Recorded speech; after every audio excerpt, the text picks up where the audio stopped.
El cine apasionó a Salvador Dalí a lo largo de toda su vida. Su visual imaginación parecía hecha a la medida del séptimo arte. Sin embargo, la mayoría de sus películas, un tanto avanzadas para su tiempo y quizá demasiado provocadoras, se perdieron y con el tiempo pasaron a ser legendarias. Reunidas aquí por primera vez, representan la faceta menos conocida y más misteriosa de toda su obra. El cine según Dalí.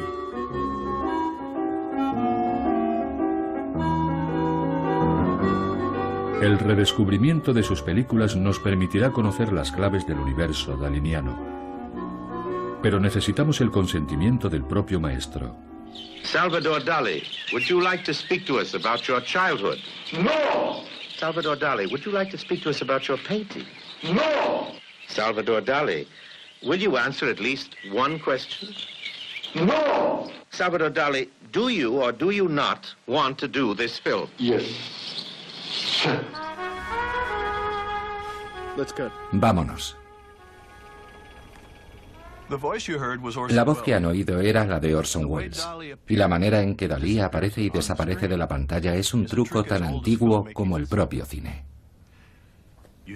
Se coge la película, se corta y se empalma con otra imagen totalmente diferente. Es muy sencillo, se lo mostraré. Ahora estoy aquí, ahora no. Pero si vuelvo a chascar los dedos, he vuelto. A Dalí le encantaban estos trucos. ¿Recuerdan esos dibujitos del periódico en los que un cazador iba buscando a su perro y al final veías que estaba subido a un árbol? Pues eso es exactamente lo que Dalí les ha preparado.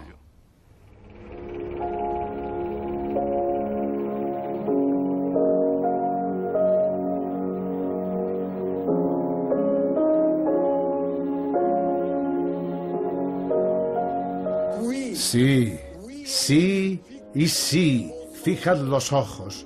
Abrid bien los ojos en esas aguas lipídicas y de pronto, de esa tranquilidad, surgió el rostro furibundo, nietzscheano, catastrófico, que siempre precede a los momentos idílicos, los más serenos.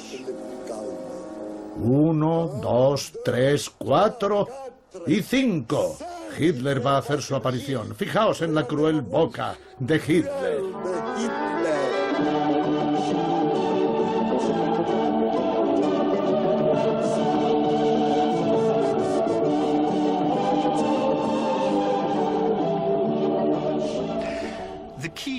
La clave de las películas de Dalí es la metamorfosis, la transformación de una imagen en otra imagen, sin que realmente nos demos cuenta de que la otra imagen está dentro de esa imagen.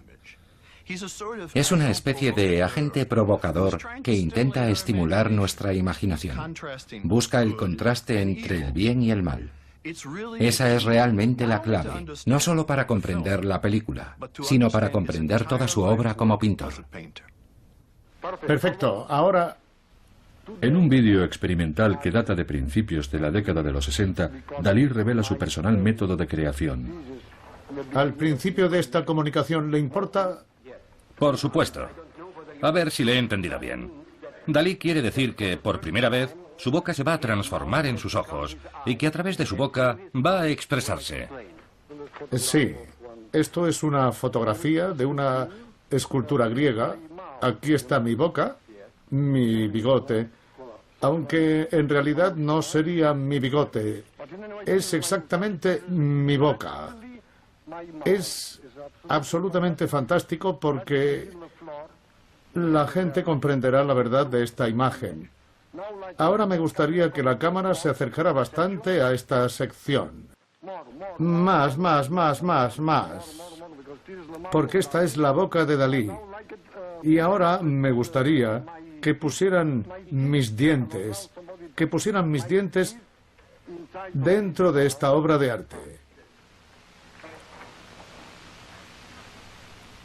Bien, así, muy bien, bien. ¡Voilà! ¡Excelente! Ha habido instantes muy buenos, ¿verdad? Saba, excelente, suficiente. Dalí nos desconcierta. Intenta dejarnos estupefactos, eso es puro Dalí. Pero más allá de su extravagancia, a través de sus rarezas, nos enseña una nueva forma de mirar el mundo. Gracias a él, el surrealismo dejó de ser dominio de unos pocos y se extendió por todo el mundo. Dalí llega incluso a convencernos de que el arte puede ser divertido. La mayoría de sus películas, imposibles de encontrar en ningún instituto cinematográfico, se han perdido o dispersado. Hizo falta una larga búsqueda para localizarlas.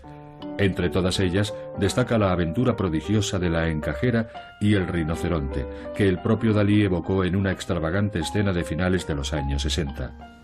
¿Llegó realmente a existir esta película fuera del desconcertante cerebro de Salvador Dalí?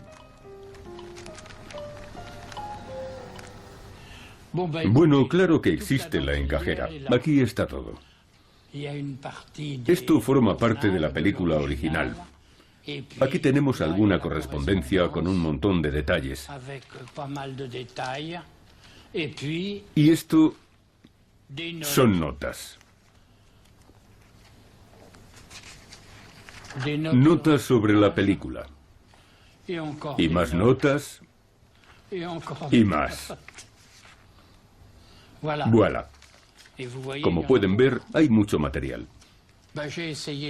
Yo intentaba ceñirme a lo que él me pedía.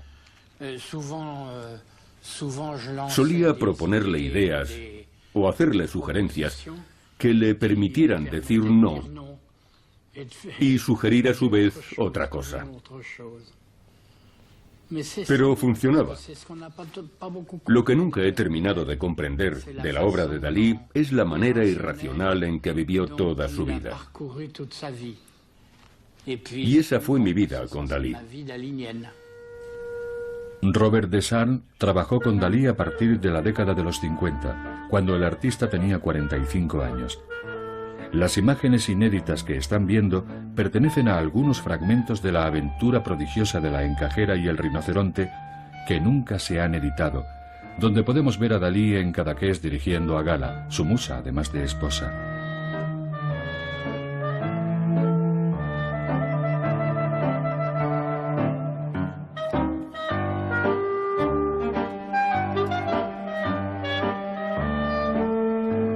A Dalí no le interesaban los guiones ni los diálogos. Lo que le atraía era la manipulación de las imágenes que la cámara le permitía. Además, sus imágenes eran silenciosas. Después de todo, Dalí había nacido con el cine, había crecido viendo películas mudas, y cuando tenía 4 años, su padre había comprado un proyector de manivela. Dalí tenía un viejo proyector en su casa, un trasto más antiguo que todo. Y le decía a Arturo, que era el encargado de mantenimiento, mayordomo, chofer: Arturo, esta noche vamos al cine. Entonces nos poníamos cómodos en unos cojines, se colgaba una sábana blanca y bueno, Arturo se subía en aquella cosa enorme y nos ponía películas antiguas. Naturalmente veíamos Un perro andaluz, pero también otras películas en blanco y negro, donde salían Harold Lloyd, Harry Landon, películas que hacían reír mucho a Dalí. Viejas comedias que se había traído de Hollywood. Estaban todas arañadas, daban saltos, era terrible. Pero a él le gustaban tanto, las disfrutaba mucho. Como les faltaba el sonido, porque eran películas mudas, necesitaban un fondo musical. Así que él buscó una antigua grabación de Wagner. Era Tristán e Isolda. Para Harold Lloyd, Tristán e Isolda. El disco estaba todo arañado. Se pueden imaginar cómo sonaba.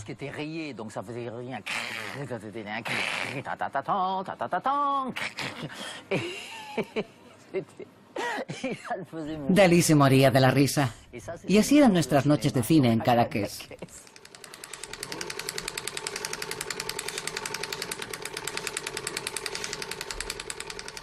Cuando era joven, un adolescente, Dalí debió de familiarizarse bastante con el cine. Al terminar la Primera Guerra Mundial, el cine hizo furor en toda Europa. Llegó a cada ciudad, incluso a cada pueblo. Probablemente lo que permitió a Dalí ver cine por primera vez fue un proyector como este.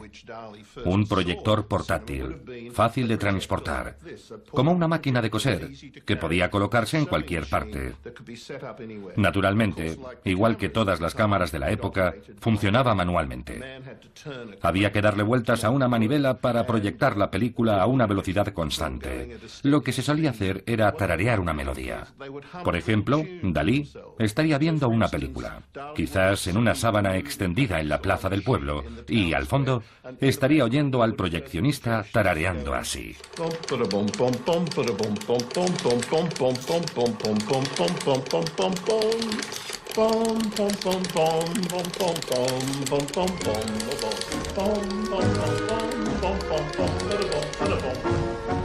Érase una vez Luis Buñuel. Dalí lo conoció en sus días de estudiante en Madrid. Buñuel sería el primer cómplice de Dalí en sus primeros experimentos con el cine. Cuando se lanzaron a la aventura de Un perro andaluz en 1929, Dalí acababa de cumplir 25 años. Les gustaba jugar a un juego del que habían oído hablar. Lo habían inventado los surrealistas. Y era el juego de la libre asociación. Pensabas en una idea cualquiera que te agradara. Y la regla era que si la otra persona decía, no, no me gusta esa idea, se desechaba. Pero si ambos estaban de acuerdo en que les gustaba, seguían adelante. Y empezaban a verla como una película. Entiendo que la imagen de la cuchilla rasgando el ojo es de Dalí, porque es algo recurrente en sus obras. Además, tiene la perversidad que suele ir asociada a Dalí. Fue una idea brillante empezar la película con esa imagen. En cierto modo estaba diciendo, abran los ojos, van a ver algo que nunca han visto, algo que les va a dejar boquiabiertos, amigos. Cuentan que Buñuel tuvo náuseas durante el rodaje de esa escena. Dalí ni se inmutó. La cámara le permitía imponer sus inquietantes visiones, inventar metamorfosis y dar vida a sus fantasías más salvajes. La imaginación de uno y otro se complementaban maravillosamente. Dalí y Buñuel no se parecían en nada. Tenían personalidades muy diferentes y eso se ve reflejado en la película. Las imágenes de Un perro andaluz, que son reconociblemente dalinianas, son, por ejemplo, las que comparan el erizo de mar con el vello de debajo del brazo. Las de hormigas trepando por la mano, en cambio, son de Buñuel, porque a él le fascinaban los insectos. De hecho, encargó que le trajeran de España unas hormigas especiales para rodar esta escena.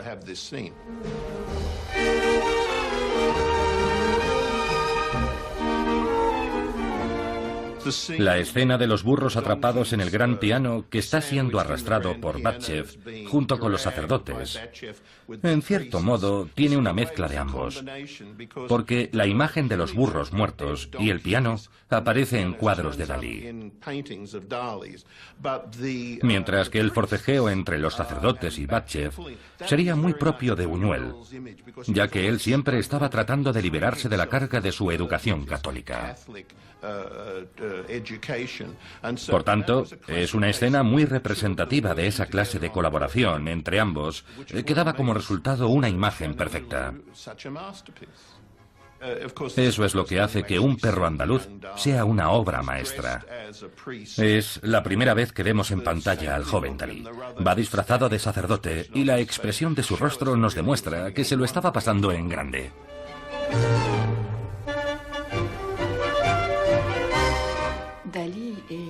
Dalí es el artista provocador por excelencia. No solo fue un artista de vanguardia. Cuando surgen los movimientos del dadaísmo y el surrealismo, con el principio fundamental de provocar, sacudir o arrasar la moral y las estructuras políticas de la sociedad, sino que dentro del propio movimiento vanguardista, él era un provocador. En cierto modo, Dalí era un provocador para sus iguales. Un perro andaluz se exhibió para una audiencia tan escandalizada como cautivada. A la salida del estreno, Dalí y Buñuel fueron adoptados por el único movimiento que contaba para ellos, el surrealismo. Entonces decidieron volver a formar equipo y producir una película aún más subversiva, y el resultado les superó. La película fue un escándalo y estuvo prohibida durante casi 50 años. En realidad, la Edad de Oro solo pudo verse durante unos días en 1930. Bueno, prácticamente no ha cambiado nada en 70 u 80 años. Este es el Estudio 28, en Montmartre, uno de los cines de arte y ensayo más famosos del mundo, y el lugar donde, el 3 de diciembre de 1930, tuvo lugar el famoso escándalo.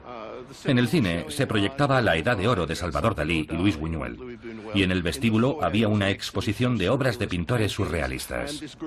De repente entró un grupo de personas que destrozaron todos los cuadros, arrojaron bombas de humo al interior del teatro e interrumpieron la proyección.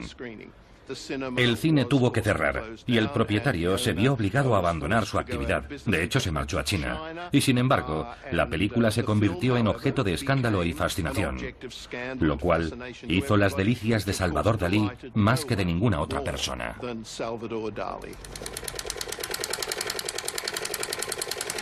La película estuvo prohibida hasta 1981. Aunque La Edad de Oro contiene algunas escenas inolvidables, el centro del escándalo son los ataques a la religión y a la sociedad burguesa. Son las obsesiones de Buñuel, que está solo en la casa durante el rodaje. Dalí está muy lejos, pero sus contribuciones son inolvidables. Buñuel carecía de esa inspiración daliniana, y lo sabía porque mantenía una intensa correspondencia con Dalí. Y Dalí, bueno, me lo imagino pintando sin parar y diciendo: ¡ay, esta condenada película! Bueno, está bien. Y cogió sin más un papel y esbozó en él algunas ideas para la que probablemente sería la imagen surrealista más vívida de toda la película. La dibujó a grandes trazos en ese trozo de papel y se lo mandó a Buñuel diciendo: esto es lo que tienes que hacer.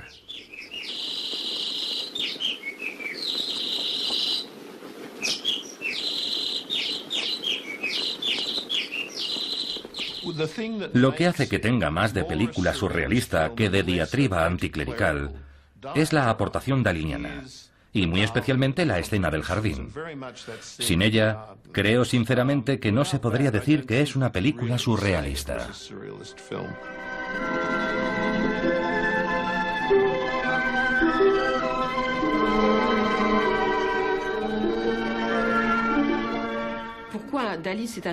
Una de las razones por las que a Dalí le interesaba el objetivo y por tanto la cámara de cine era que este es por definición objetivo.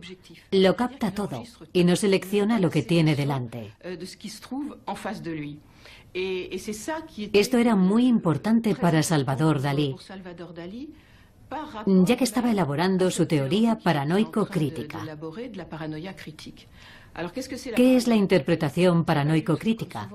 No es en absoluto lo que la mayoría de la gente imagina, una proyección del imaginario y las fantasías del artista sobre la realidad, sino un examen muy conciso de la realidad, donde ciertos detalles que de pronto se hacen evidentes transforman la imagen, la visión de una cosa, convirtiéndola en otra completamente diferente, asombrosa y fantástica. Y lo que nos permite captar esos detalles de la realidad es el objetivo de la cámara de cine. Aunque había planeado rodar una tercera película, de repente la vida de Dalí tomó otro rumbo. Conoció a Gala, el amor de su vida, y el cambio también fue geográfico. Su obra pictórica le procuró fama y fortuna donde menos lo esperaba, Estados Unidos. Sus cuadros se exhiben en el Museo de Arte Moderno de Nueva York, y fue el artista más joven al que dedicó su portada la revista Time. De un inesperado encargo surgió la propuesta de un proyecto muy importante: construir un pabellón para la Exposición Universal de 1939. Lo llamó El sueño de Venus. Cineasta completo, con una de las primeras cámaras de cine a color, filmó estas imágenes para nuestro deleite.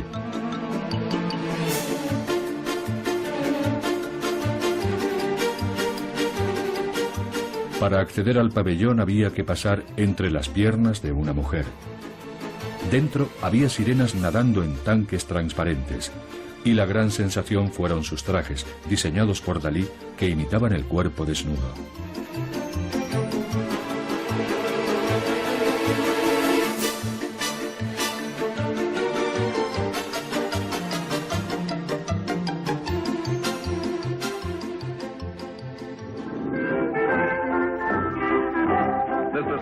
Salvador Dalí da una fiesta. Para empezar, el pintor surrealista español ha disfrazado a su esposa de unicornio. Su reputación de cineasta loco le precedió en su camino a Hollywood. Aprovechando esa fama, organizó una gran cena surrealista, desconcertante, desquiciada. Pero allí estaban las estrellas de cine y también las cámaras de los informativos.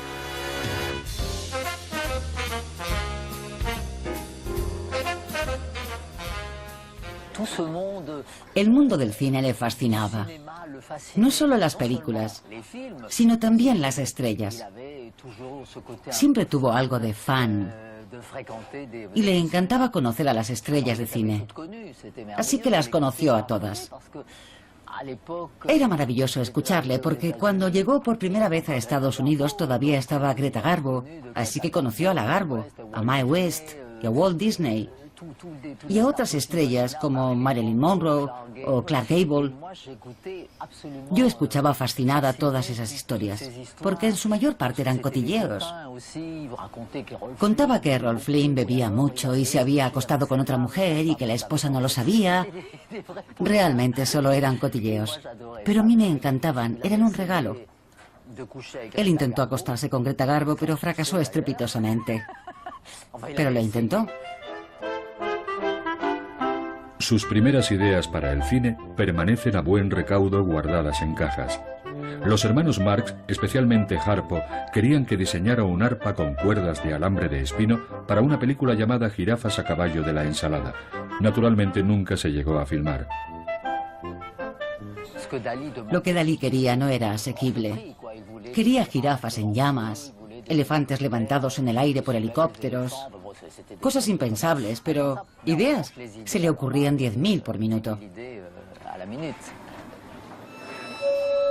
Tampoco veríamos a los marineros en el bistró, transformándose en el rostro de la muerte, la idea que le propuso a Fritz Lang para su película Marea Lunar, entre otras propuestas de corte sádico. Dalí tuvo la brillante idea de tomar una máquina de coser, ya saben, aquellas antiguas máquinas de coser Singer, en las que la aguja subía y bajaba y se accionaban a pedal, y la aguja hacía tac, tac, tac. Y él quería poner la cabeza de Ingrid Bergman bajo la máquina de coser, de manera que la aguja atravesara su ojo. Obviamente, nunca llegó a hacerse. Le dijeron, muchas gracias, aquí tiene su cheque, quizá en otra ocasión. Finalmente, el hombre que abrazó las espeluznantes ideas de Dalí fue el mismísimo maestro del suspense Alfred Hitchcock, quien le pidió que inventara las imágenes de la pesadilla que tenía Gregory Peck en la película Recuerda. It seemed to be a gambling house. But there weren't any walls, just a lot of curtains with eyes painted. Fue idea de Hitchcock usar a Dalí. Era un gran entusiasta de su arte. Era un hombre muy moderno. Había visto un perro andaluz y le había impresionado.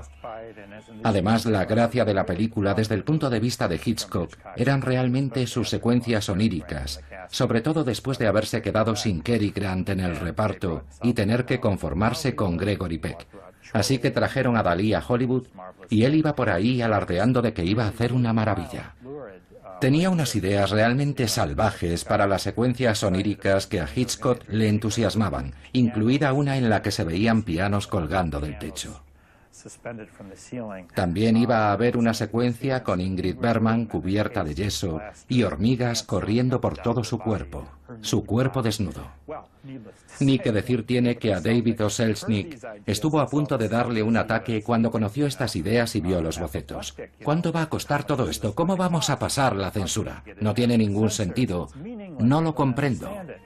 Naturalmente, el productor tenía la última palabra. La secuencia de la pesadilla sufrió importantes cortes y buena parte de las escenas de Dalí se perdieron. Sin embargo, son sus visiones de ensueño y su universo los que hacen de Recuerda un clásico.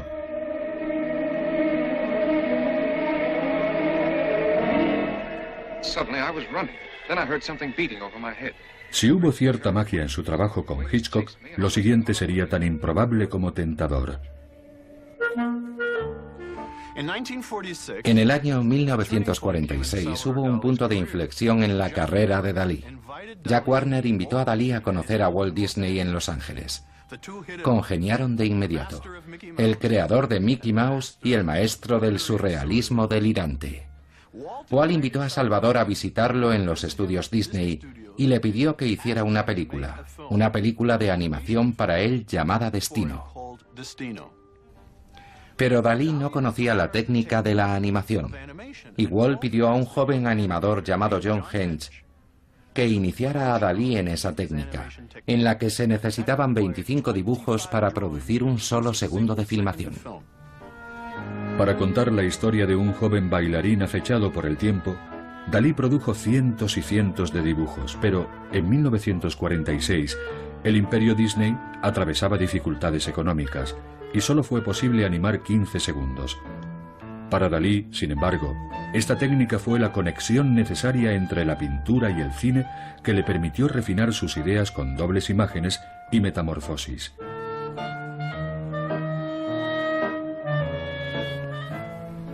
No cabe duda de que tenía ideas extraordinarias sobre el cine y la manera de hacerlo.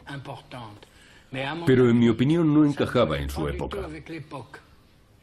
Porque, por desgracia, cuando Dalí empezó a acercarse al cine, el cine dejó de moverse, por así decirlo.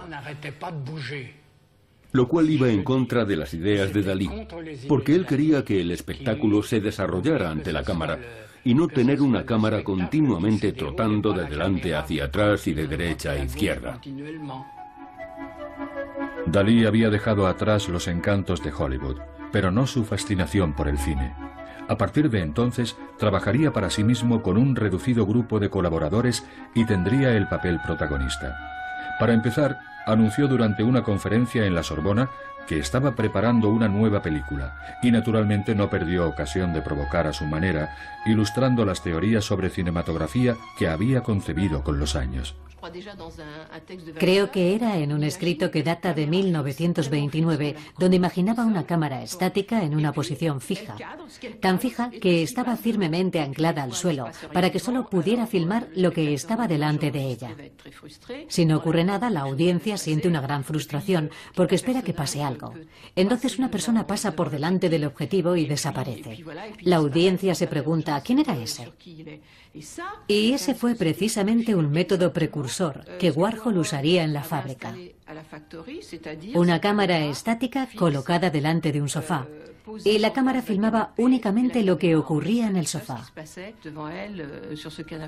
La vanguardia de los años 60 estaba aplicando una idea que Dalí ya había inventado. Las primeras secuencias de la aventura prodigiosa de la encajera y el rinoceronte se ruedan en el Louvre. Robert de Sand recuerda el comienzo de una aventura en la que se mezclan el pintor danés Vermeer, la matemática experimental, la metamorfosis y un rinoceronte llamado François. Conocí a Dalí desde hacía varios años y un día me dijo que íbamos a visitar el Louvre porque quería volver a ver la encajera y copiarla. Estaba fascinado con la construcción de este personaje y de paso le daba ocasión de sacar de quicio al museo, pidiéndoles que la trasladaran al laboratorio. Y así empezamos a filmar. Los fragmentos conservados por Robert de Sand nos permiten descubrir a Dalí trabajando con inmutable seriedad mientras prepara su golpe maestro. El tema principal de Dalí en nuestra aventura era la curva logarítmica. Eso fue lo que prendió la mecha de su interés por la encajera. Él sostenía que todo se construye con arreglo a esa misma espiral. Podía decir espiral o cuerno de rinoceronte. Esa era una típica asociación daliniana. Aunque cierta, puesto que ese cuerno de rinoceronte crece, como tantas otras cosas, con arreglo a una fórmula matemática, que es la función logarítmica. Ni la encajera ni los conservadores del museo podían adivinar la sorpresa que les aguardaba.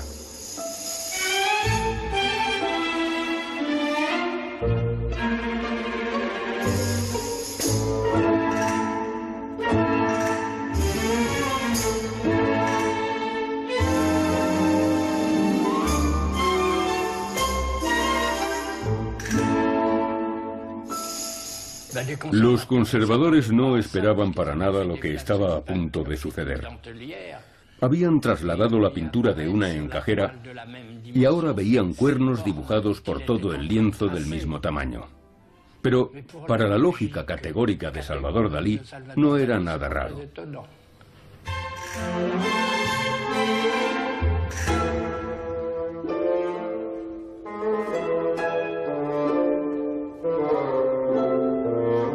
La perplejidad de los asistentes era total. Dalí, como podemos ver, no esperaba menos.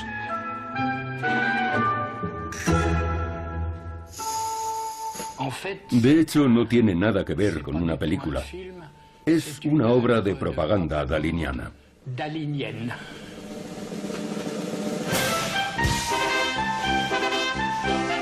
Dalí había conseguido demostrarnos con unas cuantas pinceladas que una realidad puede ocultar otra y que debemos mirar más allá de las apariencias para poder compartir sus visiones.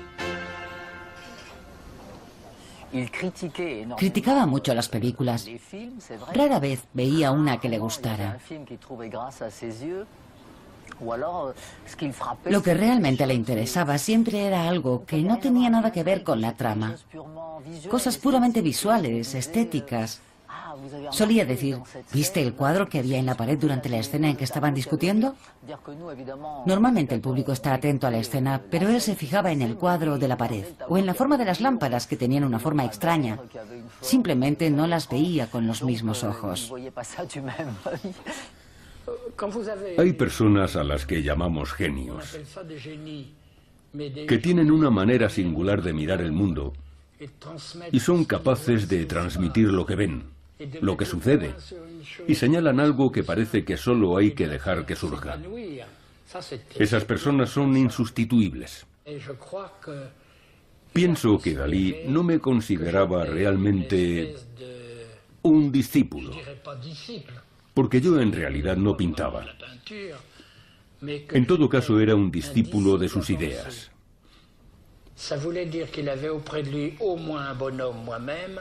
Lo que significaba que tenía a su lado a un tipo como yo, que comprendía todos los elementos que le interesaban y para quien no eran un mero entretenimiento. Fue un gran amigo. Y siento un respeto reverencial por su imaginación.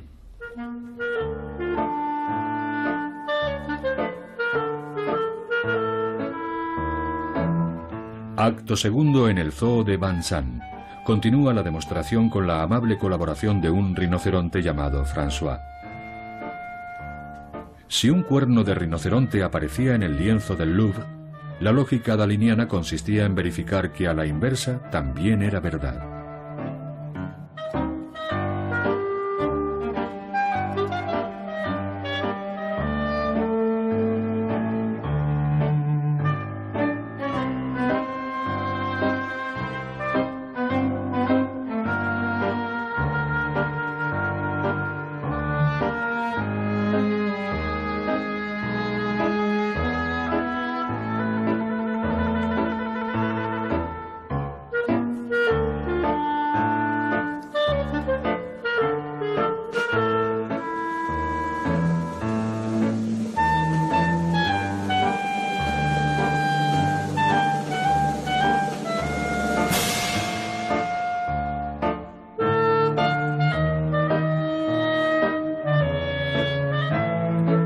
Acto tercero.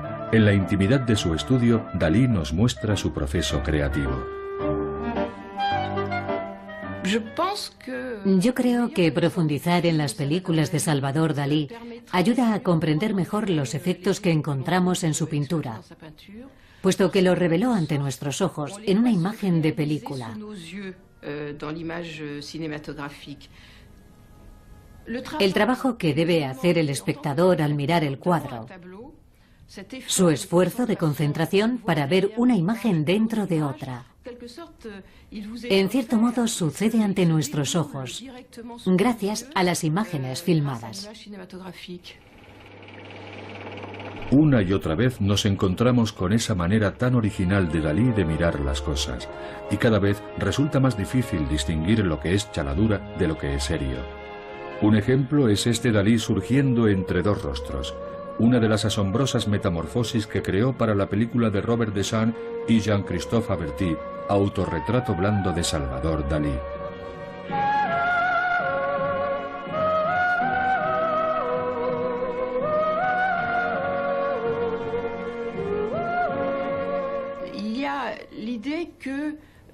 Estaba la idea de que la materia es transformable, de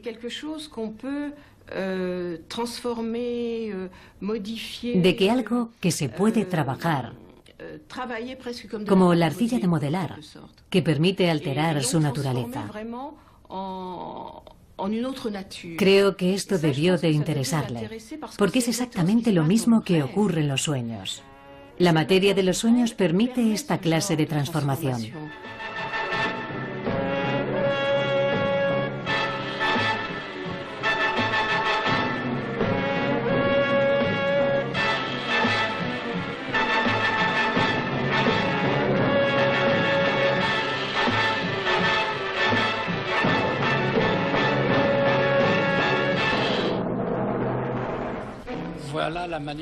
Esa era la manera de hacer películas con Salvador Dalí. Una aventura turística. Jamás hubo guión. Él siempre añadía algo. El sistema creativo de Dalí era de auténtica exploración. Por supuesto, eso es algo normal en todos los creadores, pero él tenía una manera totalmente irracional de pescar información y temas. En otras palabras, sorprendía y se complacía. Puedo mostrarte esto, por ejemplo, que era para un plano.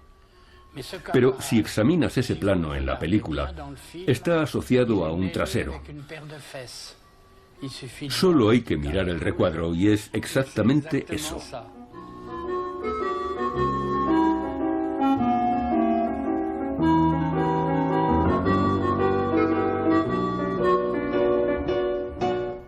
Si yo dirigía, sí, pero a veces él quería mirar a través de la cámara. No era un instrumento extraño para él. Me pedía que hiciéramos correcciones, que moviera la cámara a la derecha o a la izquierda, o que hiciera un primer plano de un objeto concreto. Me pedía que le mostrara lo que le interesaba.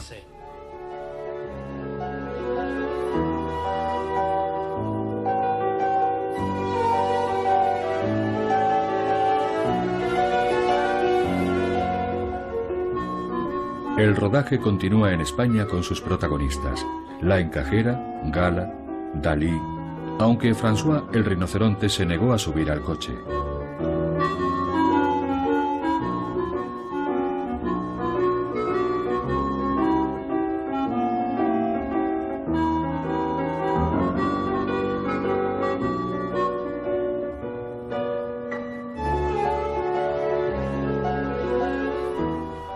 Dalí siempre estaba conquistando a Gala, como la llamaba, o Petita, o Galuska, etc. Estaba siempre encima de ella como un escarabajo, porque la amaba, la adoraba. Ella era una mujer estupenda, aunque algo cascarrabias. Pero hacía todo lo que él le pedía que hiciera, al pie de la letra. Ponte aquí así, sonríe. Era su tarea principal, sonreír. Él era muy exigente.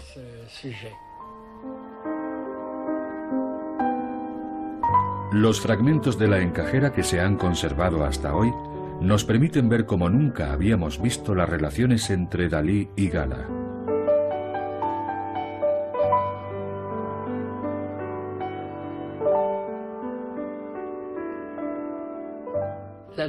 La encajera significaba lo cotidiano y el afán de Dalí siempre era añadir algo. Realmente no sabíamos a dónde íbamos. Era un poco como la pesca con mosca o como la pesca de arrastre en alta mar. Pero era una forma de vida. ¿Por qué iba a dejarla si funcionaba maravillosamente?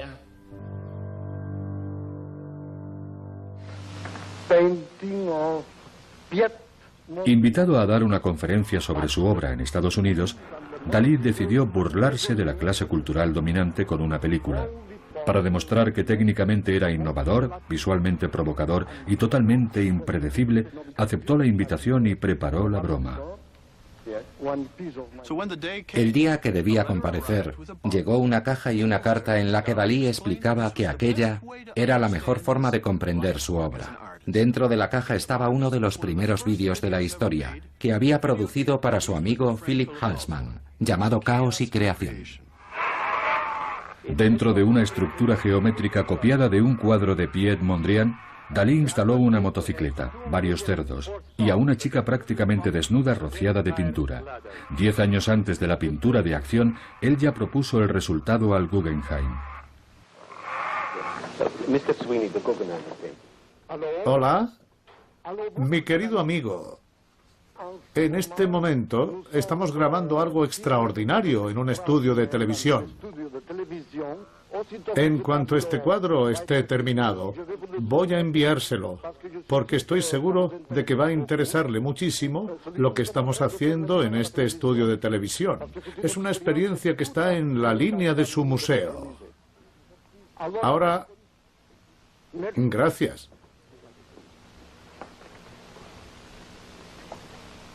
Muchas gracias. Adiós, amigo.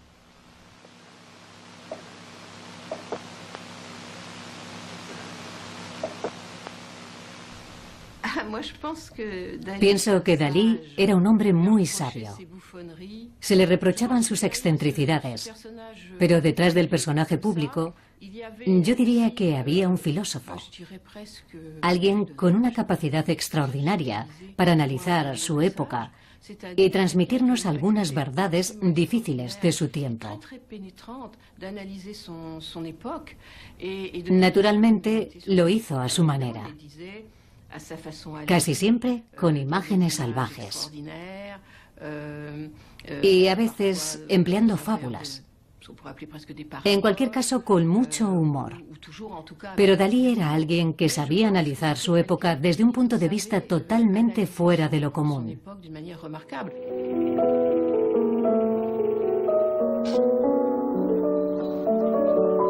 Su última incursión en el cine es sin duda una fábula brillante y perfectamente ejecutada.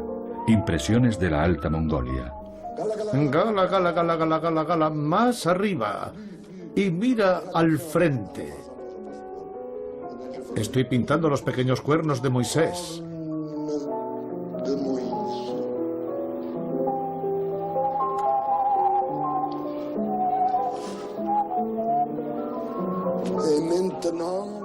Y ahora pasamos a la tranquilidad clásica del taller.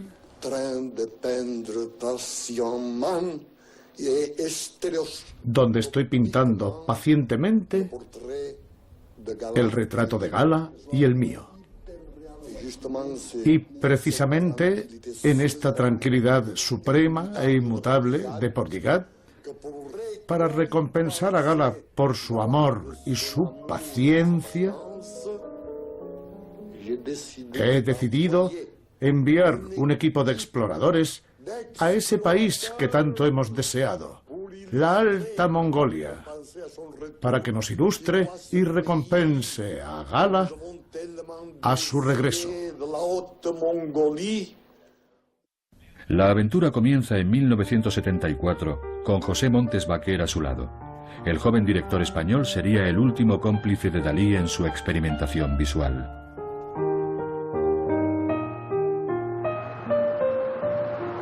Era un film artístico experimental, pero sí que le gustaba era entrar en preguntas técnicas de alto grado. Sobre todo llevábamos con nosotros un gran técnico de electrónica y tenía unas conversaciones a gran nivel con él. En esta película desarrolló al máximo su obra sobre las ilusiones ópticas y probablemente fuera desde su punto de vista la más lograda. Dicho por el propio Dalí, la historia nos transporta en un viaje fantástico hasta un planeta enigmático. Podemos ver el despegue, la sombra del despegue de los aviones que transportan, el primero, todo el material fotográfico y el segundo, todas las informaciones requeridas.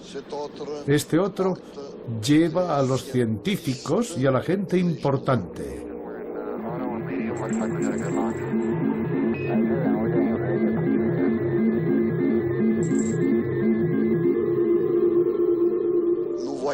Ahora podemos ver la caravana avanzando hacia la luz, donde está la gran princesa, que ha quedado reducida a una momia de las más elegantes y lujosas que existen en el mundo.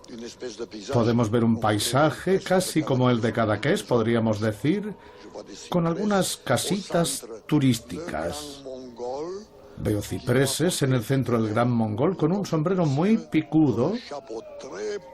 En una mano debe llevar el preciado cofre y en la otra una flor que solo brota cada 6 años en lo alto del hongo alucinógeno.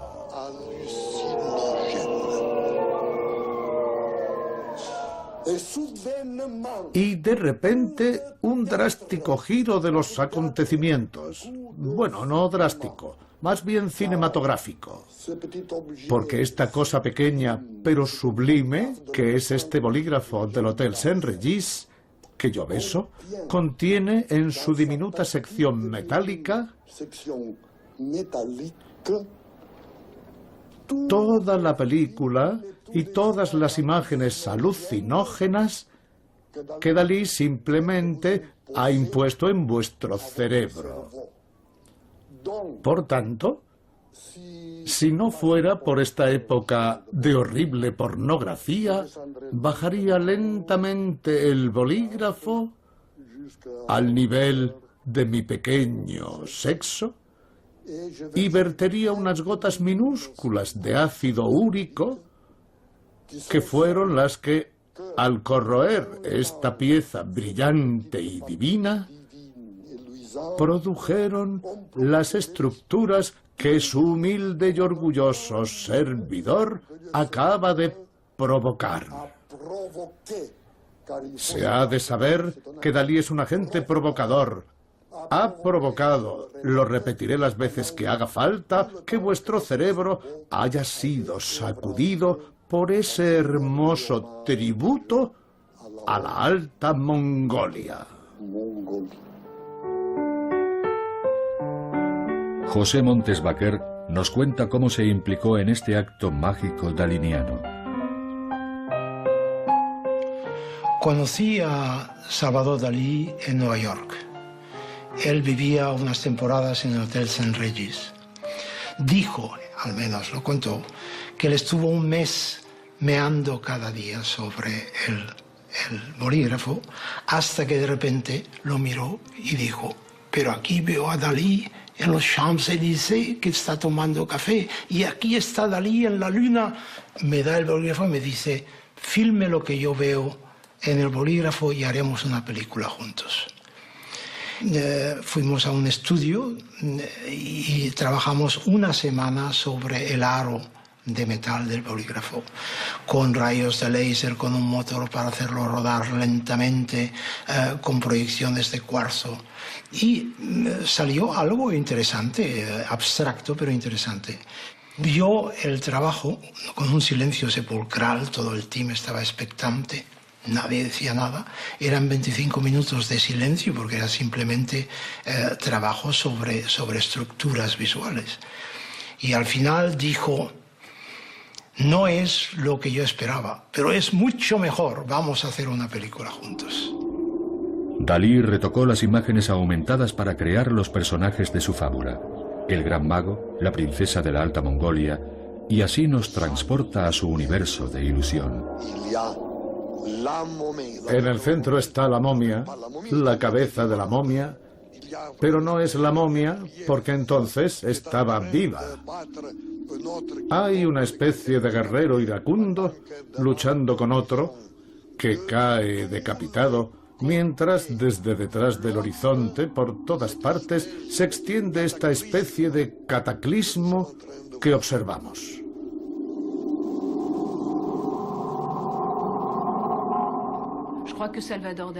Yo creo que Salvador Dalí nos proporciona un método para descifrar el significado real de las imágenes. Hoy nos enfrentamos a diario con imágenes que intentan manipularnos. Es una lección muy útil, intentar comprender un pequeño detalle en un rincón para tener la clave que nos permita comprender el todo y así evitar que se adueñe de nosotros la fascinación general de la imagen completa. Dalí como agente provocador. Así se presenta Dalí al final del film, con lo cual intenta convencer al público de que el artista es el catalizador, es el artista el que consigue el foco de intención de la expresión artística sobre el público, pero siempre la obra de arte se realiza dentro del cerebro del espectador. Salvador Dalí quería que la percepción de la imagen fuera una escuela de libertad e impertinencia. Sus creaciones todavía son capaces de atrapar nuestra fantasía, porque sus desestabilizadoras visiones forman parte de un sistema dirigido a poner en duda nuestra percepción de la realidad. El redescubrimiento de estas películas nos acerca un poco más al espíritu del gran mistificador.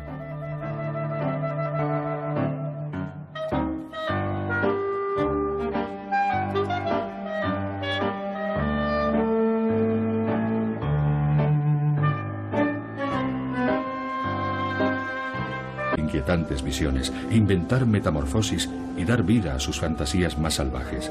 La imaginación de uno y otro se complementaban maravillosamente. Dalí y Buñuel no se parecían en nada. Tenían personalidades muy diferentes y eso se ve reflejado en la película. Las imágenes de Un perro andaluz, que son reconociblemente dalinianas, son, por ejemplo, las que comparan el erizo de mar con el vello de debajo del brazo. Las de hormigas trepando por la mano, en cambio, son de Buñuel, porque a él le fascinaban los insectos. De hecho, encargó que le trajeran de España unas hormigas especiales para rodar esta escena.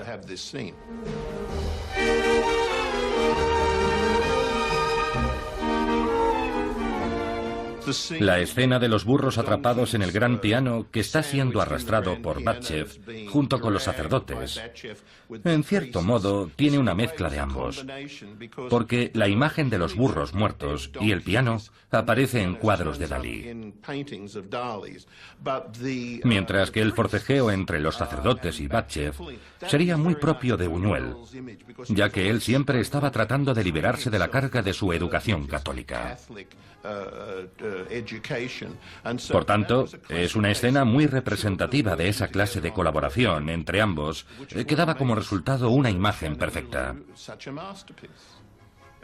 Eso es lo que hace que Un perro andaluz sea una obra maestra. Es la primera vez que vemos en pantalla al joven Dalí. Va disfrazado de sacerdote y la expresión de su rostro nos demuestra que se lo estaba pasando en grande.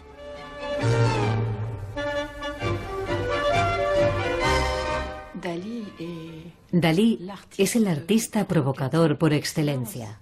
No solo fue un artista de vanguardia. Cuando surgen los movimientos del dadaísmo y el surrealismo, con el principio fundamental de provocar, sacudir o arrasar la moral y las estructuras políticas de la sociedad, sino que dentro del propio movimiento vanguardista, él era un provocador. En cierto modo, Dalí era un provocador para sus iguales. Un perro andaluz se exhibió para una audiencia tan escandalizada como cautivada. A la salida del estreno, Dalí y Buñuel fueron adoptados por el único movimiento que contaba para ellos, el surrealismo. Entonces decidieron volver a formar equipo y producir una película aún más subversiva, y el resultado les superó. La película fue un escándalo y estuvo prohibida durante casi 50 años. En realidad, la Edad de Oro solo pudo verse durante unos días en 1930.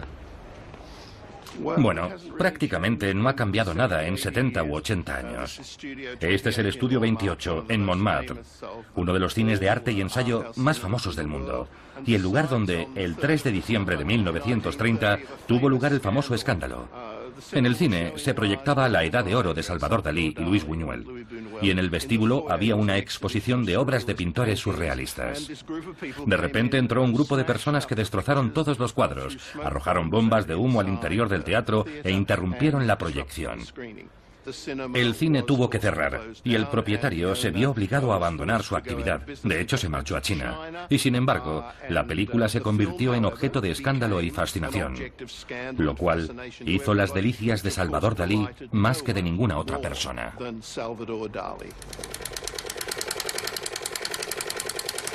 La película estuvo prohibida hasta 1981. Aunque La Edad de Oro contiene algunas escenas inolvidables, el centro del escándalo son los ataques a la religión y a la sociedad burguesa. Son las obsesiones de Buñuel, que está solo en la casa durante el rodaje. Dalí está muy lejos, pero sus contribuciones son inolvidables. Buñuel carecía de esa inspiración daliniana, y lo sabía porque mantenía una intensa correspondencia con Dalí. Y Dalí, bueno, me lo imagino pintando sin parar y diciendo: ¡ay, esta condenada película! Bueno, está bien. Y cogió sin más un papel y esbozó en él algunas ideas para la que probablemente sería la imagen surrealista más vívida de toda la película. La dibujó a grandes trazos en ese trozo de papel y se lo mandó a Buñuel diciendo: esto es lo que tienes que hacer.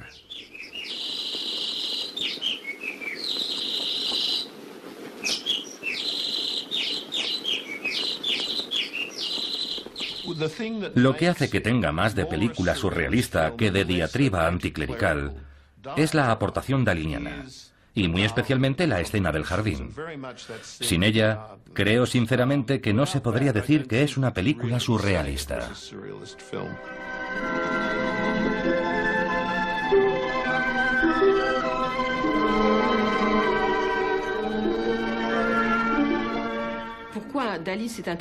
Una de las razones por las que a Dalí le interesaba el objetivo y por tanto la cámara de cine era que este es por definición objetivo. Lo capta todo y no selecciona lo que tiene delante. Esto era muy importante para Salvador Dalí, ya que estaba elaborando su teoría paranoico-crítica. ¿Qué es la interpretación paranoico-crítica? No es en absoluto lo que la mayoría de la gente imagina, una proyección del imaginario y las fantasías del artista sobre la realidad, sino un examen muy conciso de la realidad, donde ciertos detalles que de pronto se hacen evidentes transforman la imagen, la visión de una cosa, convirtiéndola en otra completamente diferente, asombrosa y fantástica. Y lo que nos permite captar esos detalles de la realidad es el objetivo de la cámara de cine. Aunque había planeado rodar una tercera película, de repente la vida de Dalí tomó otro rumbo. Conoció a Gala, el amor de su vida, y el cambio también fue geográfico. Su obra pictórica le procuró fama y fortuna donde menos lo esperaba, Estados Unidos. Sus cuadros se exhiben en el Museo de Arte Moderno de Nueva York, y fue el artista más joven al que dedicó su portada la revista Time. De un inesperado encargo surgió la propuesta de un proyecto muy importante: construir un pabellón para la Exposición Universal de 1939. Lo llamó El sueño de Venus. Cineasta completo, con una de las primeras cámaras de cine a color, filmó estas imágenes para nuestro deleite.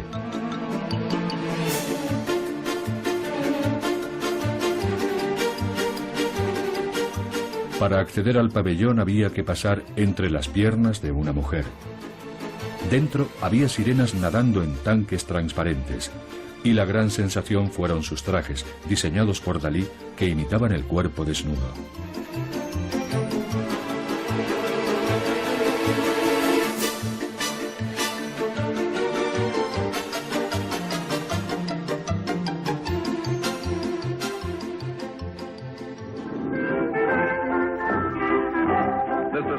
Salvador Dalí da una fiesta.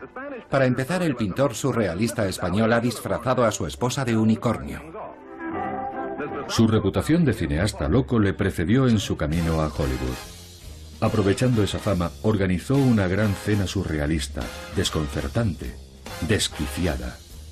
Pero allí estaban las estrellas de cine y también las cámaras de los y proyector de manivela. Dalí tenía un viejo proyector en su casa, un trasto más antiguo que todo. Y le decía a Arturo, que era el encargado de mantenimiento, mayordomo, chofer: Arturo, esta noche vamos al cine. Entonces nos poníamos cómodos en unos cojines, se colgaba una sábana blanca y bueno, Arturo se subía en aquella cosa enorme y nos ponía películas antiguas. Naturalmente veíamos Un perro andaluz, pero también otras películas en blanco y negro, donde salían Harold Lloyd, Harry Landon, películas que hacían reír mucho a Dalí. Viejas comedias que se había traído de Hollywood. Estaban todas arañadas, daban saltos, era terrible. Pero a él le gustaban tanto, las disfrutaba mucho. Como les faltaba el sonido, porque eran películas mudas, necesitaban un fondo musical. Así que él buscó una antigua grabación de Wagner. Era Tristán e Isolda. Para Harold Lloyd, Tristán e Isolda. El disco estaba todo arañado. Se pueden imaginar cómo sonaba.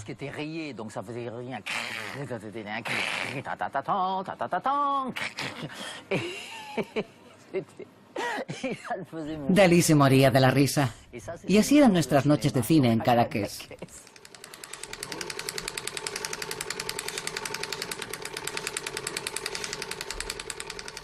Cuando era joven, un adolescente, Dalí debió de familiarizarse bastante con el cine. Al terminar la Primera Guerra Mundial, el cine hizo furor en toda Europa. Llegó a cada ciudad, incluso a cada pueblo. Probablemente lo que permitió a Dalí ver cine por primera vez fue un proyector como este. Un proyector portátil, fácil de transportar, como una máquina de coser, que podía colocarse en cualquier parte. Naturalmente, igual que todas las cámaras de la época, funcionaba manualmente. Había que darle vueltas a una manivela para proyectar la película a una velocidad constante. Lo que se solía hacer era tararear una melodía. Por ejemplo, Dalí estaría viendo una película, quizás en una sábana extendida en la plaza del pueblo, y al fondo estaría oyendo al proyeccionista tarareando así.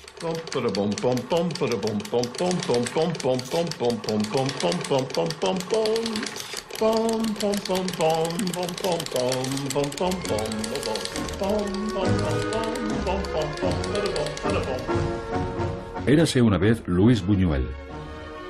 Dalí lo conoció en sus días de estudiante en Madrid. Buñuel sería el primer cómplice de Dalí en sus primeros experimentos con el cine. Cuando se lanzaron a la aventura de Un perro andaluz en 1929, Dalí acababa de cumplir 25 años. Les gustaba jugar a un juego del que habían oído hablar. Lo habían inventado los surrealistas. Y era el juego de la libre asociación. Pensabas en una idea cualquiera que te agradara. Y la regla era que si la otra persona decía, no, no me gusta esa idea, se desechaba. Pero si ambos estaban de acuerdo en que les gustaba, seguían adelante. Y empezaban a verla como una película. Entiendo que la imagen de la cuchilla rasgando el ojo es de Dalí, porque es algo recurrente en sus obras. Además, tiene la perversidad que suele ir asociada a Dalí. Fue una idea brillante empezar la película con esa imagen.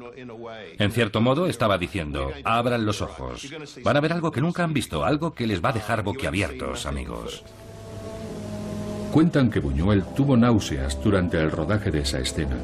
Dalí ni se inmutó. La cámara le permitía imponer su idea bien. Dalí quiere decir que, por primera vez, su boca se va a transformar en sus ojos y que a través de su boca va a expresarse. Sí, esto es una fotografía de una escultura griega. Aquí está mi boca, mi bigote, aunque en realidad no sería mi bigote. Es exactamente mi boca. Es absolutamente fantástico porque la gente comprenderá la verdad de esta imagen. Ahora me gustaría que la cámara se acercara bastante a esta sección. Más. Porque esta es la boca de Dalí. Y ahora me gustaría que pusieran mis dientes, dentro de esta obra de arte. Bien, así, muy bien, bien. ¡Voilà! ¡Excelente! Ha habido instantes muy buenos, ¿verdad? Saba, excelente. Suficiente.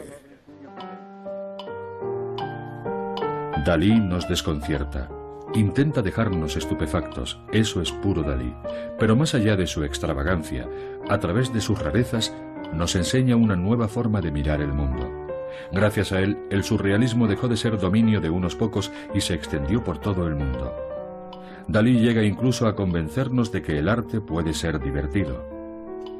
La mayoría de sus películas, imposibles de encontrar en ningún instituto cinematográfico, se han perdido o dispersado. Hizo falta una larga búsqueda para localizarlas. Entre todas ellas destaca la aventura prodigiosa de la encajera y el rinoceronte, que el propio Dalí evocó en una extravagante escena de finales de los años 60. ¿Llegó realmente a existir esta película fuera del desconcertante cerebro de Salvador Dalí? Bueno, claro que existe la encajera. Aquí está todo. Esto forma parte de la película original. Aquí tenemos alguna correspondencia con un montón de detalles. Y esto son notas. Notas sobre la película. Y más notas. Y más. Voilà. Como pueden ver, hay mucho material. Yo intentaba ceñirme a lo que él me pedía. Solía proponerle ideas o hacerle sugerencias que le permitieran decir no y sugerir a su vez otra cosa. Pero funcionaba. Lo que nunca he terminado de comprender de la obra de Dalí es la manera irracional en que vivió toda su vida. Y esa fue mi vida con Dalí. Robert Desan trabajó con Dalí a partir de la década de los 50, cuando el artista tenía 45 años. Las imágenes inéditas que están viendo pertenecen a algunos fragmentos de la aventura prodigiosa de la encajera y el rinoceronte que nunca se han editado, donde podemos ver a Dalí en Cadaqués dirigiendo a Gala, su musa además de esposa.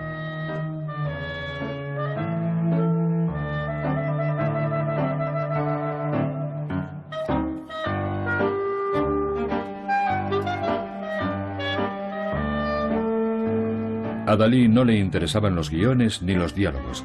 Lo que le atraía era la manipulación de las imágenes que la cámara le permitía. Además, sus imágenes eran silenciosas. Después de todo, Dalí había nacido con el cine, había crecido viendo películas mudas, y cuando tenía 4 años, su padre había comprado un...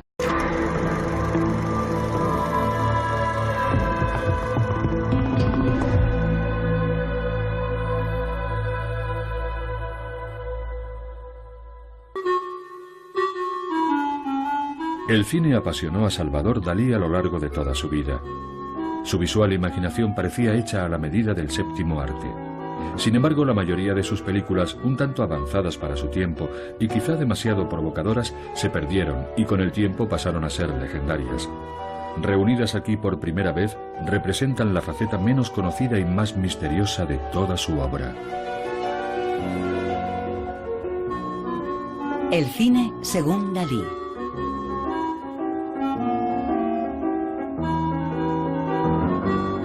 El redescubrimiento de sus películas nos permitirá conocer las claves del universo daliniano. Pero necesitamos el consentimiento del propio maestro. Salvador Dali, would you like to speak to us about your childhood? No! Salvador Dali, would you like to speak to us about your painting? No! Salvador Dali, will you answer at least one question? No! Salvador Dali, do you or do you not want to do this film? Yes. Vámonos. La voz que han oído era la de Orson Welles, y la manera en que Dalí aparece y desaparece de la pantalla es un truco tan antiguo como el propio cine. Se coge la película, se corta y se empalma con otra imagen totalmente diferente. Es muy sencillo, se lo mostraré. Ahora estoy aquí, ahora no. Pero si vuelvo a chascar los dedos, he vuelto. A Dalí le encantaban estos trucos. ¿Recuerdan esos dibujitos del periódico en los que un cazador iba buscando a su perro y al final veías que estaba subido a un árbol? Pues eso es exactamente lo que Dalí les ha preparado.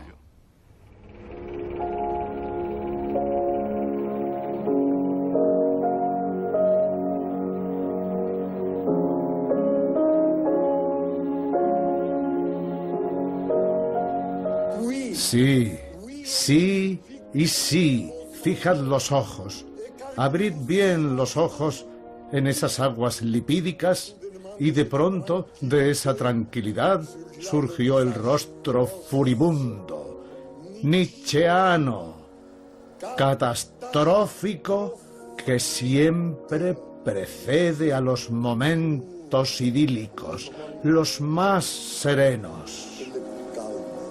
1, 2, 3, 4 y 5. Hitler va a hacer su aparición. Fijaos en la cruel boca de Hitler.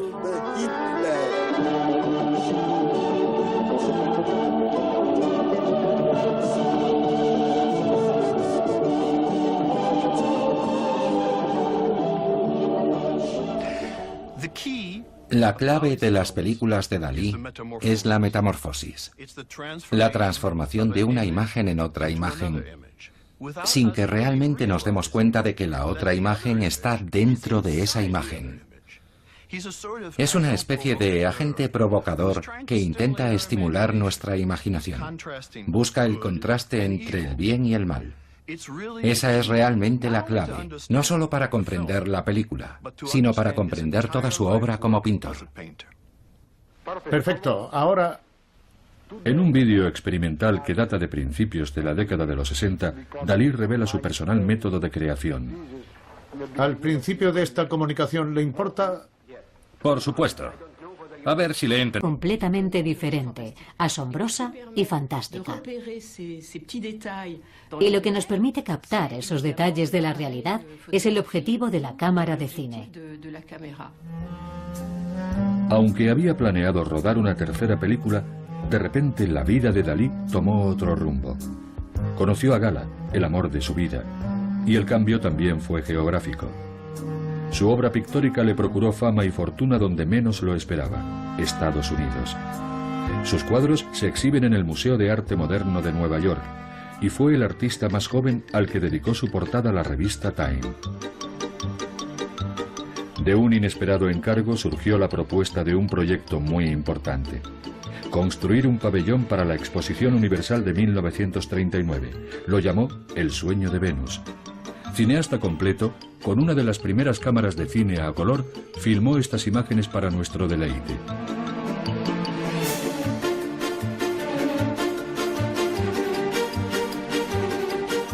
Para acceder al pabellón había que pasar entre las piernas de una mujer.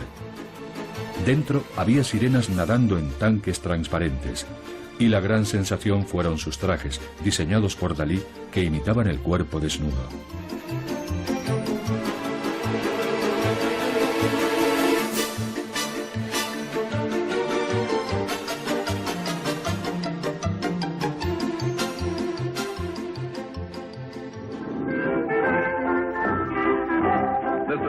Salvador Dalí da una fiesta. Para empezar, el pintor surrealista español ha disfrazado a su esposa de unicornio. Su reputación de cineasta loco le precedió en su camino a Hollywood.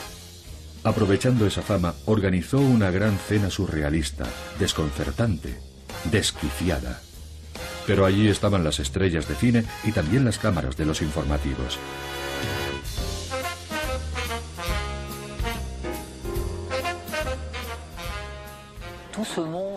El mundo del cine le fascinaba.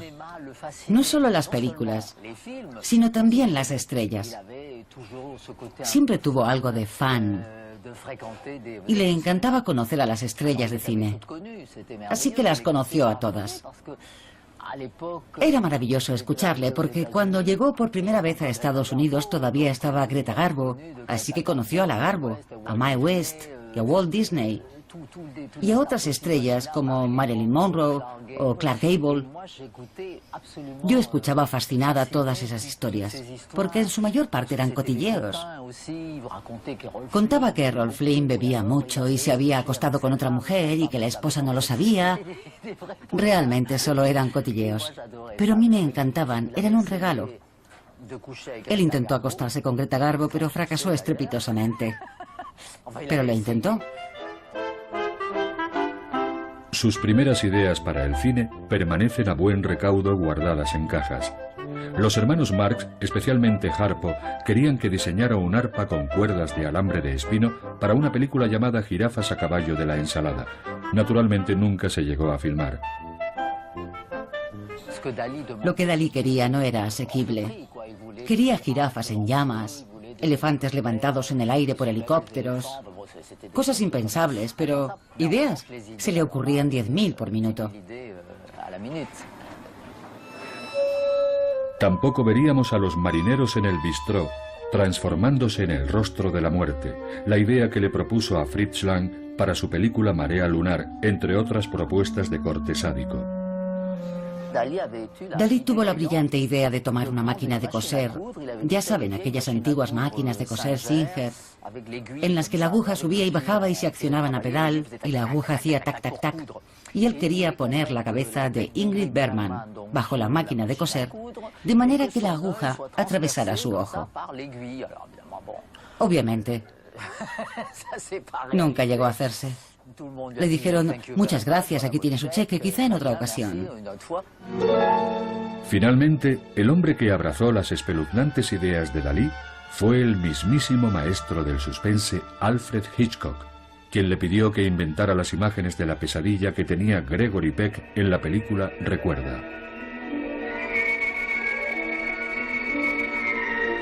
It seemed to be a gambling house.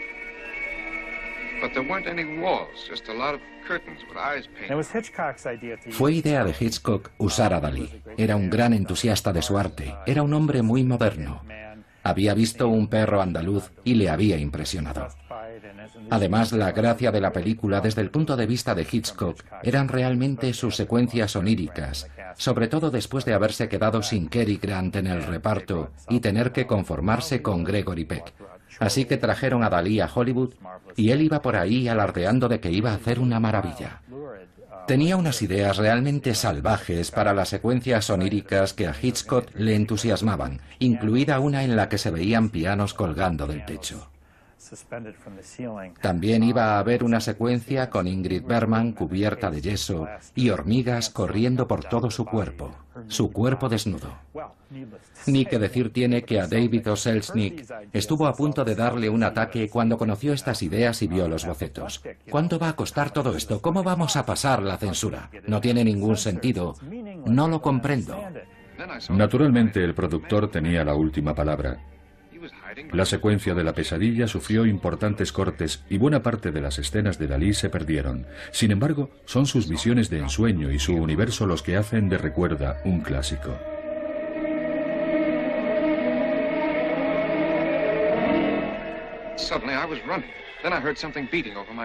Si hubo cierta magia en su trabajo con Hitchcock, lo siguiente sería tan improbable como tentador.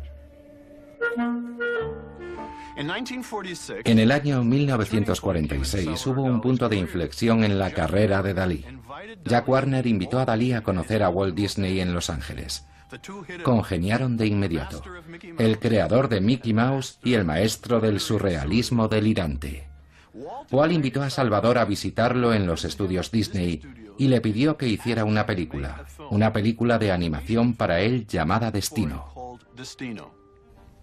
Pero Dalí no conocía la técnica de la animación, y Walt pidió a un joven animador llamado John Henge que iniciara a Dalí en esa técnica, en la que se necesitaban 25 dibujos para producir un solo segundo de filmación. Para contar la historia de un joven bailarín acechado por el tiempo, Dalí produjo cientos y cientos de dibujos, pero en 1946 el imperio Disney atravesaba dificultades económicas y solo fue posible animar 15 segundos. Para Dalí, sin embargo, esta técnica fue la conexión necesaria entre la pintura y el cine que le permitió refinar sus ideas con dobles imágenes y metamorfosis.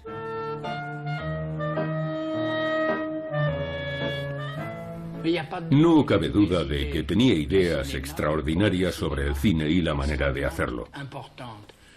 Pero en mi opinión no encajaba en su época. Porque, por desgracia, cuando Dalí empezó a acercarse al cine, el cine dejó de moverse, por así decirlo. Lo cual iba en contra de las ideas de Dalí, porque él quería que el espectáculo se desarrollara ante la cámara y no tener una cámara continuamente trotando de delante hacia atrás y de derecha a izquierda. Dalí había dejado atrás los encantos de Hollywood, pero no su fascinación por el cine. A partir de entonces, trabajaría para sí mismo con un reducido grupo de colaboradores y tendría el papel protagonista. Para empezar, anunció durante una conferencia en la Sorbona que estaba preparando una nueva película, y naturalmente no perdió ocasión de provocar a su manera, ilustrando las teorías sobre cinematografía que había concebido con los años. Creo que era en un escrito que data de 1929, donde imaginaba una cámara estática en una posición fija, tan fija que estaba firmemente anclada al suelo, para que solo pudiera filmar lo que estaba delante de ella. Si no ocurre nada, la audiencia siente una gran frustración, porque espera que pase algo. Entonces una persona pasa por delante del objetivo y desaparece. La audiencia se pregunta, ¿quién era ese? Y ese fue precisamente un método precursor que Warhol usaría en la fábrica. Una cámara estática colocada delante de un sofá. Y la cámara filmaba únicamente lo que ocurría en el sofá. La vanguardia de los años 60 estaba aplicando una idea que Dalí ya había inventado. Las primeras secuencias de la aventura prodigiosa de la encajera y el rinoceronte se ruedan en el Louvre. Robert de Sand recuerda el comienzo de una aventura en la que se mezclan el pintor danés Vermeer, la matemática experimental, la metamorfosis y un rinoceronte llamado François. Conocía a Dalí desde hacía varios años y un día me dijo que íbamos a visitar el Louvre porque quería volver a ver la encajera y copiarla. Estaba fascinado con la construcción de este personaje y de paso le daba ocasión de sacar de quicio al museo, pidiéndoles que la trasladaran al laboratorio. Y así empezamos a filmar. Los fragmentos conservados por Robert de Sand nos permiten descubrir a Dalí trabajando con inmutable seriedad mientras prepara su golpe maestro. El tema principal de Dalí en nuestra aventura era la curva logarítmica. Eso fue lo que prendió la mecha de su interés por la encajera. Él sostenía que todo se construye con arreglo a esa misma espiral. Podía decir espiral o cuerno de rinoceronte. Esa era una típica asociación daliniana. Aunque cierta, puesto que ese cuerno de rinoceronte crece, como tantas otras cosas, con arreglo a una fórmula matemática, que es la función logarítmica.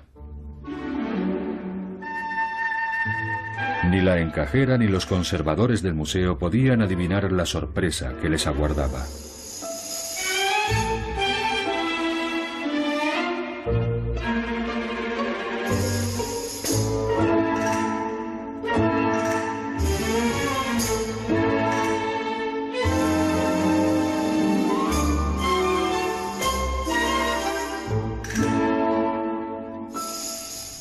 Los conservadores no esperaban para nada lo que estaba a punto de suceder.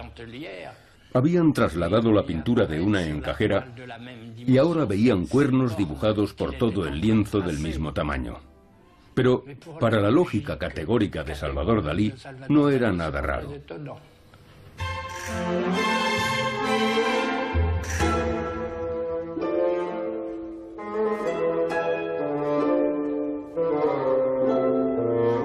La perplejidad de los asistentes era total. Dalí, como podemos ver, no esperaba menos.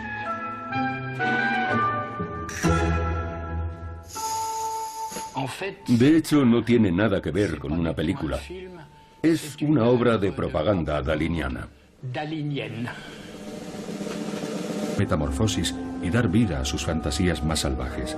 La imaginación de uno y otro se complementaban maravillosamente. Dalí y Buñuel no se parecían en nada. Tenían personalidades muy diferentes y eso se ve reflejado en la película. Las imágenes de Un perro andaluz, que son reconociblemente dalinianas, son, por ejemplo, las que comparan el erizo de mar con el vello de debajo del brazo. Las de hormigas trepando por la mano, en cambio, son de Buñuel, porque a él le fascinaban los insectos. De hecho, encargó que le trajeran de España unas hormigas especiales para rodar esta escena.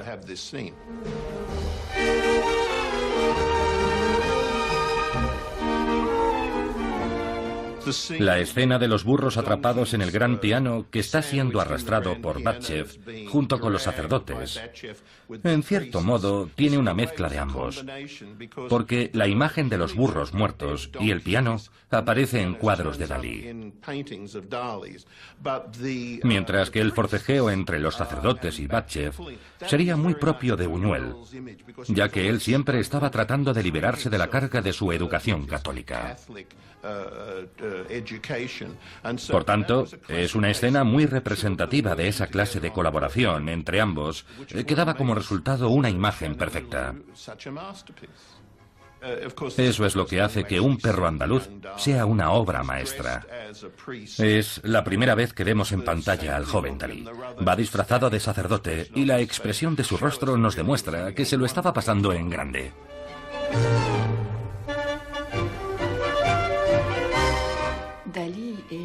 Dalí es el artista provocador por excelencia. No solo fue un artista de vanguardia.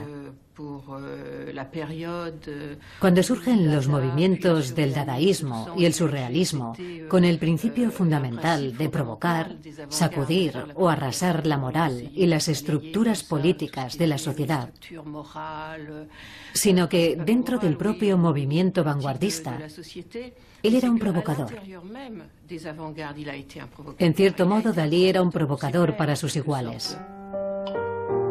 Un perro andaluz se exhibió para una audiencia tan escandalizada como cautivada. A la salida del estreno, Dalí y Buñuel fueron adoptados por el único movimiento que contaba para ellos, el surrealismo. Entonces decidieron volver a formar equipo y producir una película aún más subversiva, y el resultado les superó. La película fue un escándalo y estuvo prohibida durante casi 50 años. En realidad, la Edad de Oro solo pudo verse durante unos días en 1930. Bueno, prácticamente no ha cambiado nada en 70 u 80 años.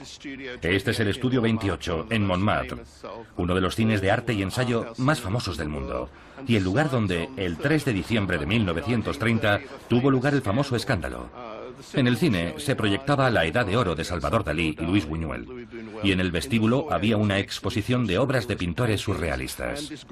De repente entró un grupo de personas que destrozaron todos los cuadros, arrojaron bombas de humo al interior del teatro e interrumpieron la proyección. El cine tuvo que cerrar y el propietario se vio obligado a abandonar su actividad. De hecho, se marchó a China. Y sin embargo, la película se convirtió en objeto de escándalo y fascinación, lo cual hizo las delicias de Salvador Dalí más que de ninguna otra persona.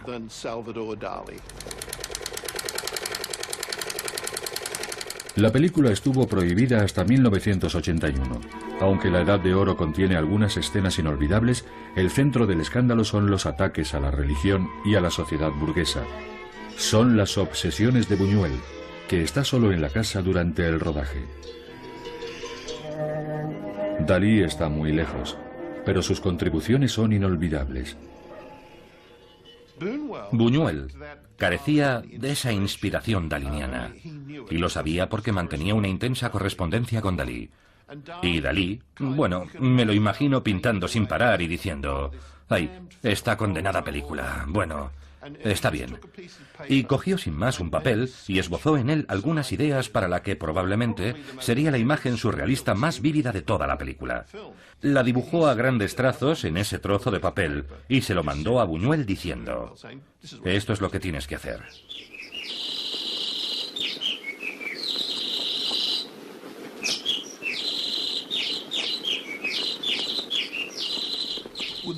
Lo que hace que tenga más de película surrealista que de diatriba anticlerical es la aportación daliniana, y muy especialmente la escena del jardín. Sin ella, creo sinceramente que no se podría decir que es una película surrealista.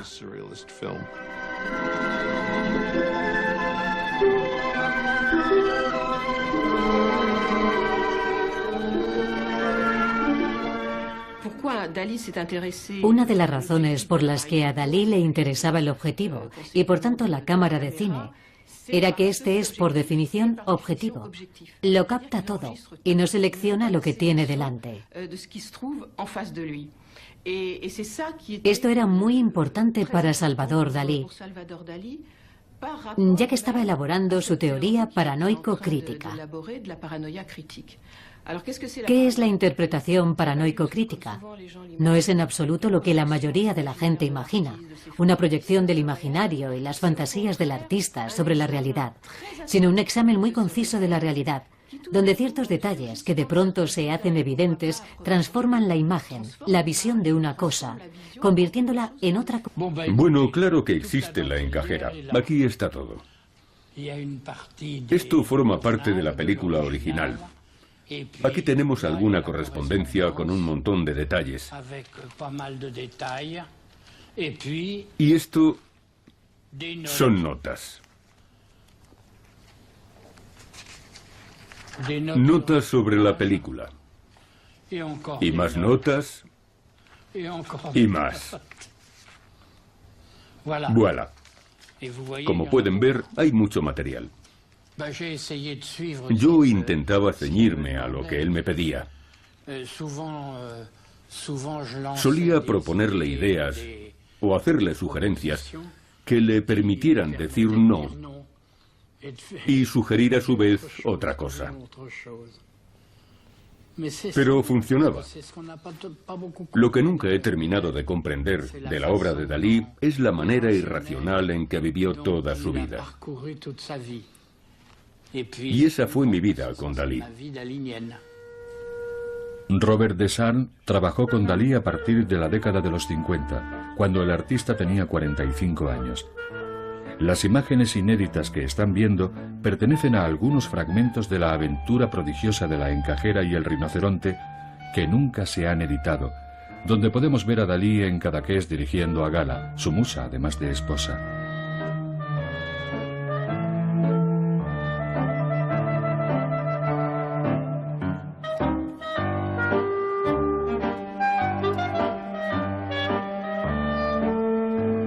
A Dalí no le interesaban los guiones ni los diálogos. Lo que le atraía era la manipulación de las imágenes que la cámara le permitía. Además, sus imágenes eran silenciosas. Después de todo, Dalí había nacido con el cine, había crecido viendo películas mudas, y cuando tenía 4 años, su padre había comprado un proyector de manivela. Dalí tenía un viejo proyector en su casa, un trasto más antiguo que todo. Y le decía a Arturo, que era el encargado de mantenimiento, mayordomo, chofer: Arturo, esta noche vamos al cine. Entonces nos poníamos cómodos en unos cojines, se colgaba una sábana blanca y bueno, Arturo se subía en aquella cosa enorme y nos ponía películas antiguas. Naturalmente veíamos Un perro andaluz, pero también otras películas en blanco y negro, donde salían Harold Lloyd, Harry Landon, películas que hacían reír mucho a Dalí. Viejas comedias que se había traído de Hollywood. Estaban todas arañadas, daban saltos, era terrible. Pero a él le gustaban tanto, las disfrutaba mucho. Como les faltaba el sonido, porque eran películas mudas, necesitaban un fondo musical. Así que él buscó una antigua grabación de Wagner Era Tristán e Isolda. Para Harold Lloyd, Tristán e Isolda. El disco estaba todo arañado. Se pueden imaginar cómo sonaba.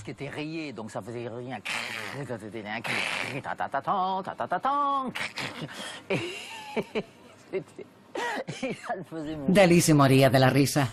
Y así eran nuestras noches de cine en Caracas.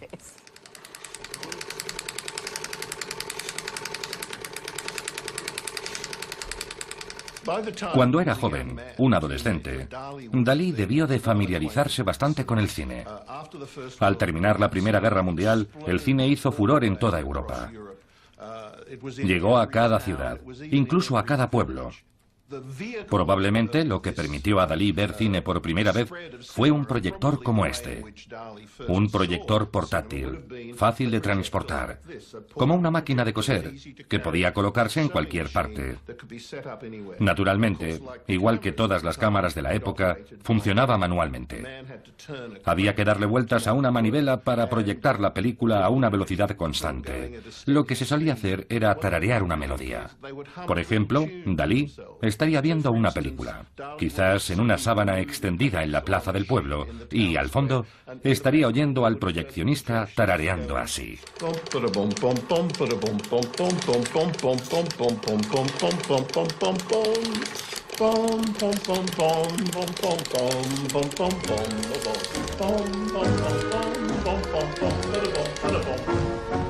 Érase una vez Luis Buñuel. Dalí lo conoció en sus días de estudiante en Madrid.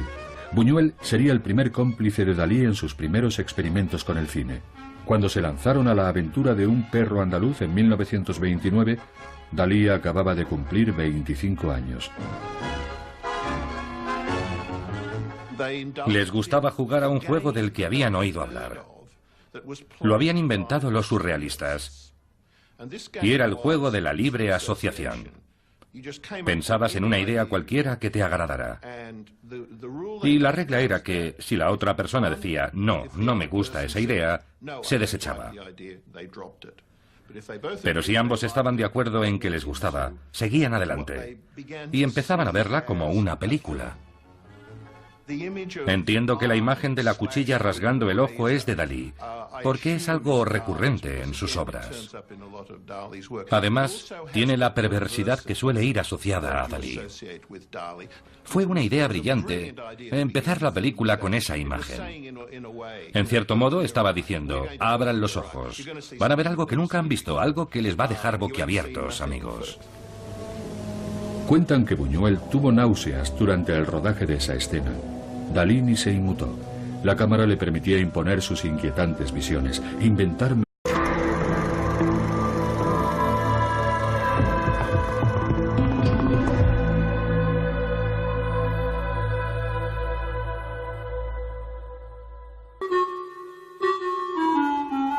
El cine apasionó a Salvador Dalí a lo largo de toda su vida.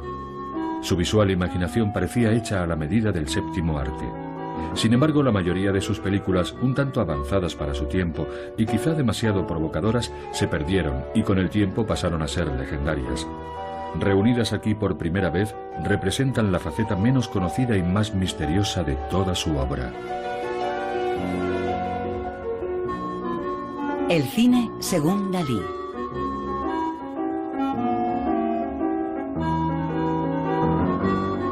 El redescubrimiento de sus películas nos permitirá conocer las claves del universo daliniano. Pero necesitamos el consentimiento del propio maestro. Salvador Dali, would you like to speak to us about your childhood? No! Salvador Dali, would you like to speak to us about your painting? No! Salvador Dali, will you answer at least one question? No! Salvador Dali, do you or do you not want to do this film? Yes. Vámonos. La voz que han oído era la de Orson Welles, y la manera en que Dalí aparece y desaparece de la pantalla es un truco tan antiguo como el propio cine. Se coge la película, se corta y se empalma con otra imagen totalmente diferente. Es muy sencillo, se lo mostraré. Ahora estoy aquí, ahora no. Pero si vuelvo a chascar los dedos, He vuelto. A Dalí le encantaban estos trucos. ¿Recuerdan esos dibujitos del periódico en los que un cazador iba buscando a su perro y al final veías que estaba subido a un árbol? Pues eso es exactamente lo que Dalí les ha preparado.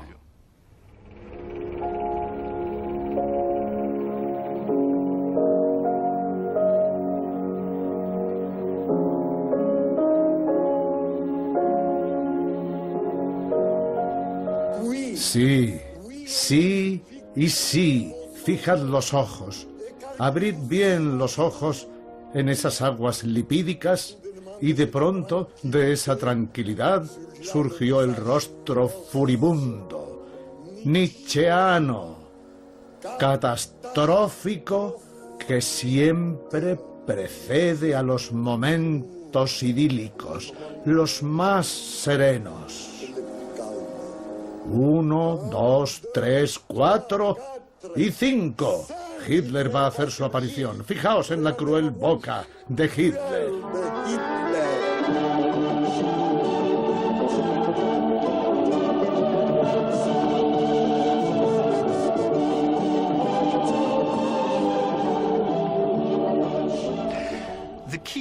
La clave de las películas de Dalí es la metamorfosis, la transformación de una imagen en otra imagen, sin que realmente nos demos cuenta de que la otra imagen está dentro de esa imagen.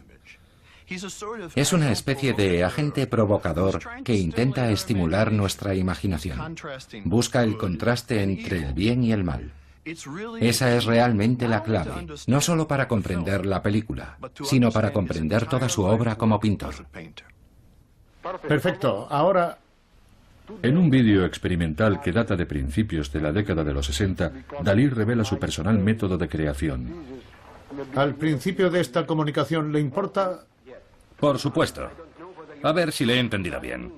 Dalí quiere decir que, por primera vez, su boca se va a transformar en sus ojos y que a través de su boca va a expresarse. Sí, esto es una fotografía de una escultura griega. Aquí está mi boca, mi bigote, aunque en realidad no sería mi bigote, es exactamente mi boca. Es absolutamente fantástico porque la gente comprenderá la verdad de esta imagen. Ahora me gustaría que la cámara se acercara bastante a esta sección. Más. Porque esta es la boca de Dalí. Y ahora me gustaría que pusieran mis dientes, dentro de esta obra de arte. Bien, así, muy bien, bien. ¡Voilà! ¡Excelente! Ha habido instantes muy buenos, ¿verdad? Saba, excelente. Suficiente. Dalí nos desconcierta. Intenta dejarnos estupefactos. Eso es puro Dalí. Pero más allá de su extravagancia, a través de sus rarezas, nos enseña una nueva forma de mirar el mundo. Gracias a él, el surrealismo dejó de ser dominio de unos pocos y se extendió por todo el mundo. Dalí llega incluso a convencernos de que el arte puede ser divertido.